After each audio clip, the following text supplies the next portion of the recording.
Selamat berjumpa lagi dengan Mas di Zoom Edu, ikhlas berbagi untuk negeri. Sebelum kita menyaksikan tayangan video pembelajaran berikut ini, terlebih dahulu jangan lupa untuk tekan subscribe serta klik tombol lonceng untuk selalu mendapatkan update video pembelajaran terbaru dari kami. Pada kesempatan kali ini, saya akan memberikan penjelasan tentang jurnal umum untuk mata pelajaran ekonomi SMA kelas 12. Kompetensi dasar yang akan kita lalui adalah menganalisis penyusunan siklus akuntansi pada perusahaan jasa. Indikator yang akan kita pelajari pada kesempatan kali ini adalah yang pertama, memahami jurnal umum. Yang kedua, mencatat transaksi ke dalam jurnal umum. Sebelum kita melangkah lebih jauh kepada jurnal umum, terlebih dahulu kita harus memahami yang namanya mekanisme debit kredit yang nantinya digunakan sebagai dasar untuk mengisi ataupun menganalisis transaksi ke dalam jurnal umum. Nah, mekanisme debit kredit yang sudah kita pelajari pada video sebelumnya ada 5 penggolongan akun. Yang pertama ada harta, ada utang, kemudian modal, pendapatan, dan beban. Jika hartanya itu nanti bertambah, maka ngisinya ada di sebelah debit. Jika hartanya berkurang, ngisinya harus di kolom sebelah kredit. Jika utang kita nanti berkurang, maka ngisi kolomnya ada di sebelah debit. Jika utang bertambah, maka nanti ngisinya ada di kolom sebelah kredit. Untuk golongan akun modal, jika modalnya nanti berkurang, mengisinya ada di kolom debit. Kemudian jika modalnya bertambah, mengisinya ada di kolom sebelah kredit. Untuk akun pendapatan, jika pendapatannya berkurang, maka diisikan di kolom sebelah debit. Jika pendapatannya bertambah, maka diisikan di kolom sebelah kredit. Golongan yang terakhir yaitu tentang beban ataupun biaya-biaya. Jika beban itu bertambah, maka kita isikan di kolom sebelah debit.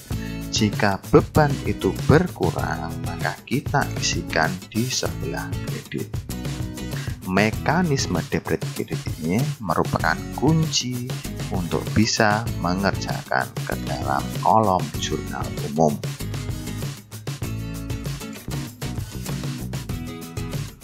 Kita memasuki kepada poin pembahasan yang pertama, yaitu tentang jurnal umum.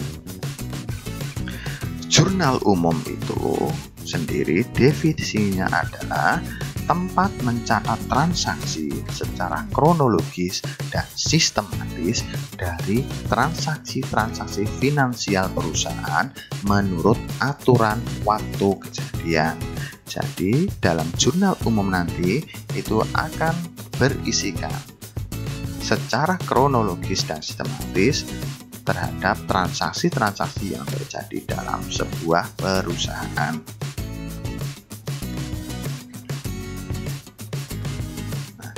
Fungsi-fungsi jurnal umum. Ada beberapa fungsi jurnal umum yang harus kita ketahui. Yang pertama adalah fungsi mencatat. Jadi dalam jurnal umum ini semua transaksi keuangan harus dicatat di dalamnya. Jadi di jurnal umum ini semua transaksi yang terjadi di perusahaan akan tercatat dalam jurnal umum. Yang kedua, fungsi yang kedua yaitu fungsi historis. Nah, Fungsi historis ini menggambarkan bahwasanya dalam jurnal umum itu harus dicatat menurut urutan waktu. Jadi, di fungsi historis ini, setiap transaksi itu ada waktu terjadinya transaksi-transaksi keuangan. Yang ketiga, fungsi analisis. Dalam jurnal umum ini itu juga berisikan tentang analisis transaksi. Jadi semua transaksi dianalisis dulu kemudian dimasukkan ke dalam jurnal umum. Berikutnya yang keempat adalah fungsi instruktif. Dalam jurnal umum ini terdapat perintah untuk mendebet atau mengkredit sejumlah uang. Nah, itu merupakan fungsi instruktif atau fungsi perintah. Yang kelima adalah fungsi informatif. Artinya, jurnal umum ini itu memberikan fungsi informatif tentang transaksi. Jadi, semua transaksi ini bisa diperoleh informasi-informasi yang detail dalam jurnal umum.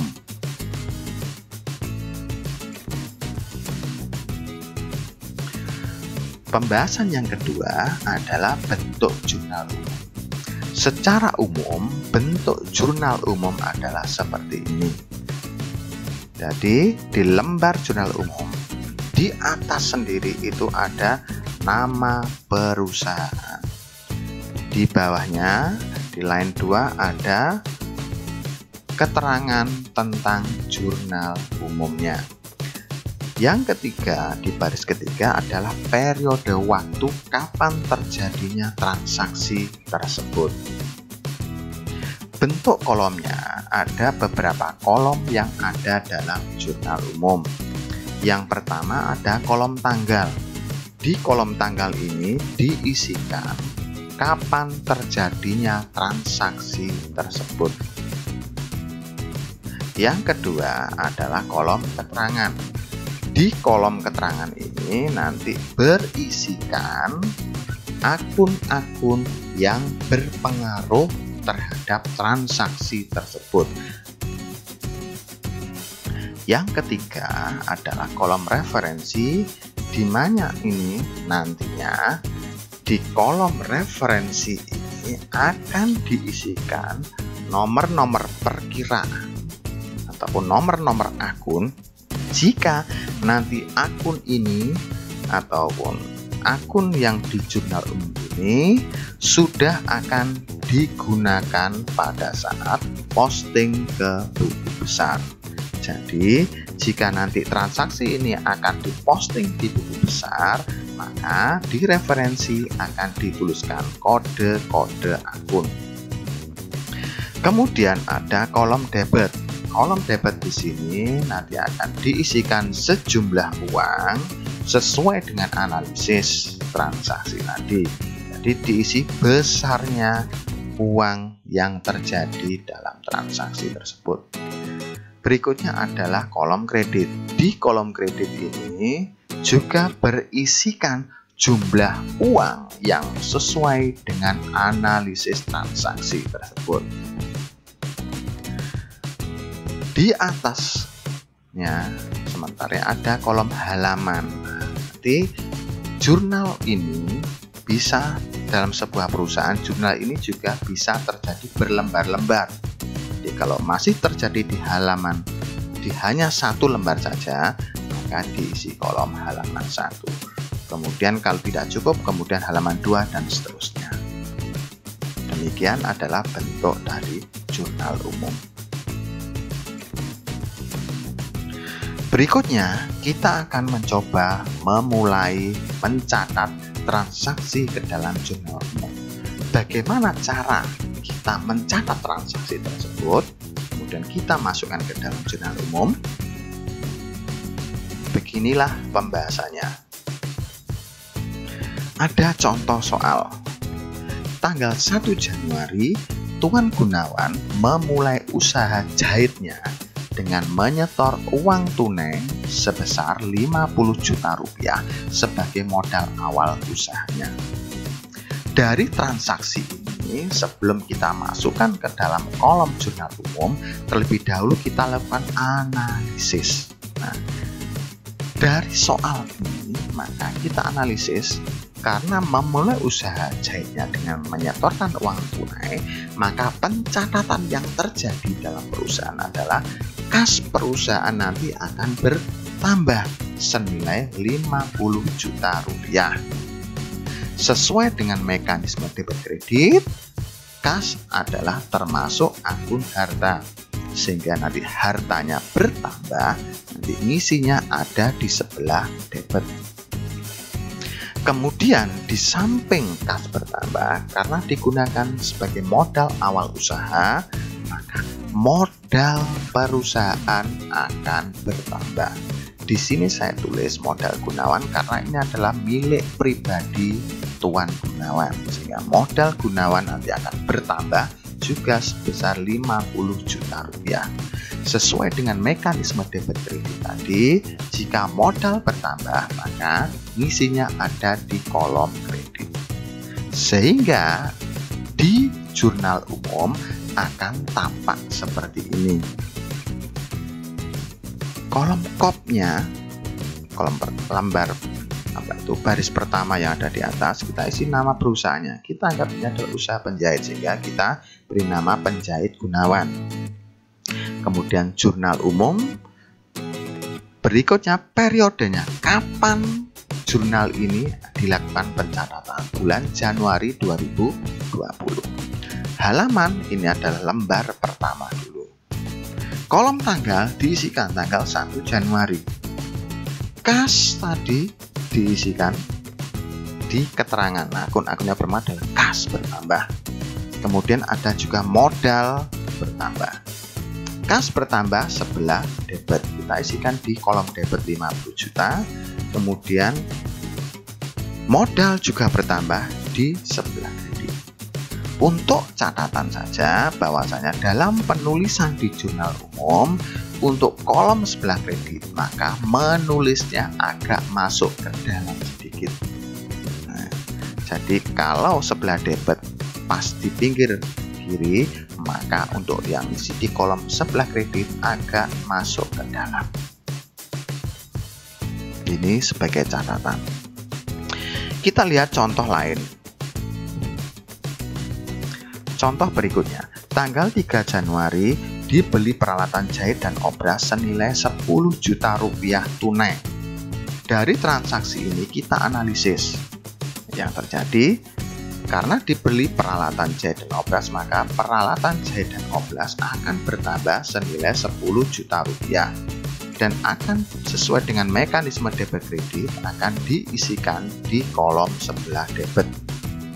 Karena dibeli tunai, maka kas perusahaan akan berkurang senilai 10 juta rupiah, sehingga nanti diisikan di kolom kredit. Dari analisis ini kita masukkan ke dalam kolom jurnal umum dan tampak seperti kita lihat di tanggal 3 kita isikan debit peralatan jahit dan obras 10 juta, kemudian kas sebelah kredit diisikan juga 10 juta. Kita lihat contoh berikutnya. Tanggal 4 Januari 2020 menerima pendapatan jahit dari PT Sahabat sebesar 5 juta rupiah. Jumlah tersebut diterima tunai. Dari soal tersebut, maka bisa kita lakukan analisisnya. Yang terjadi karena menerima pendapatan dari hasil jahit, maka secara otomatis kas perusahaan akan bertambah senilai 5 juta rupiah. Kas bertambah akan kita isikan di sebelah debit. Kemudian pendapatan jahit juga bertambah senilai 5 juta rupiah. Sesuai dengan mekanisme debit kredit tadi, jika pendapatannya bertambah, maka mengisikan harus ada di sebelah kredit. Kita lihat bagaimana cara memasukkan ke dalam kolom jurnal umum. Seperti ini. Tanggal 4, kas bertambah, kita isikan sebelah debit. Kemudian pendapatan jahit ini juga bertambah, kita isikan sebelah kredit.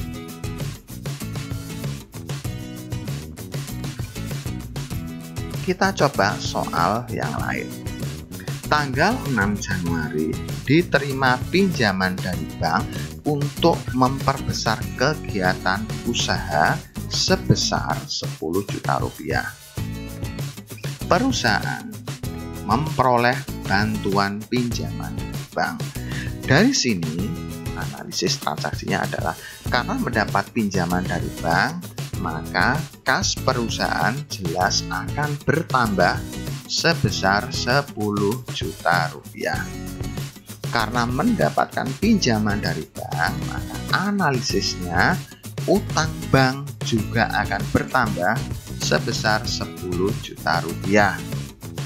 Sesuai dengan mekanisme debit kredit tadi, jika utang bertambah, itu nanti ngisinya ada di kolom sebelah kredit. Sehingga dalam kolom jurnal umum akan tampak seperti ini. Di tanggal 6, kas bertambah, sebelah debit, utang bank bertambah sebelah kredit.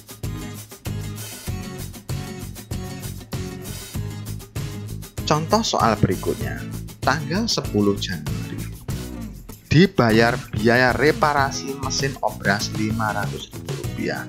Dari transaksi ini kita analisis, karena bayar biaya reparasi, maka yang terjadi beban reparasi mesin obras akan bertambah Rp500.000. Sesuai dengan mekanisme debit kredit tadi, jika beban bertambah, maka diisikan di kolom sebelah debit. Karena membayar berarti perusahaan mengeluarkan uang, sehingga kas perusahaan akan berkurang juga senilai Rp500.000 dan akan diisikan di sebelah kredit. Tampak di sini, di tanggal 10, maka beban reparasi mesin obras ada di sebelah debit, kemudian kas ada di sebelah kredit.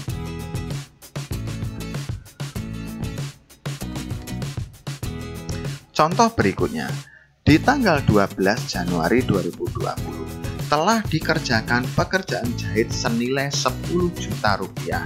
Dari jumlah tersebut baru diterima Rp6 juta, sisanya dibayar bulan depan.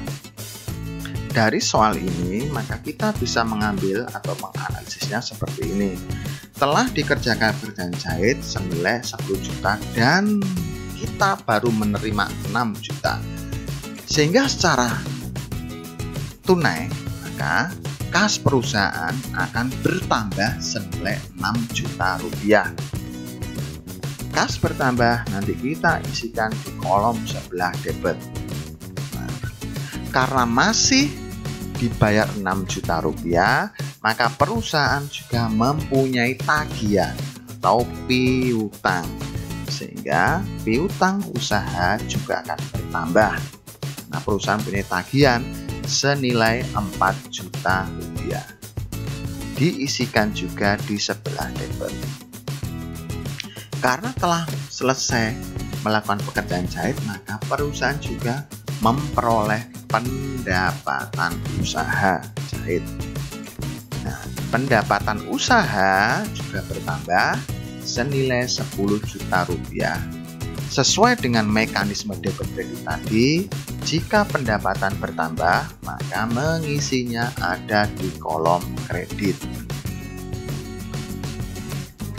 Penulisan dalam kolom jurnal umum akan tampak seperti ini. Jadi di tanggal 12, kas bertambah di sebelah debit, piutang juga bertambah sebelah debit, pendapatan usaha juga bertambah di sebelah kredit.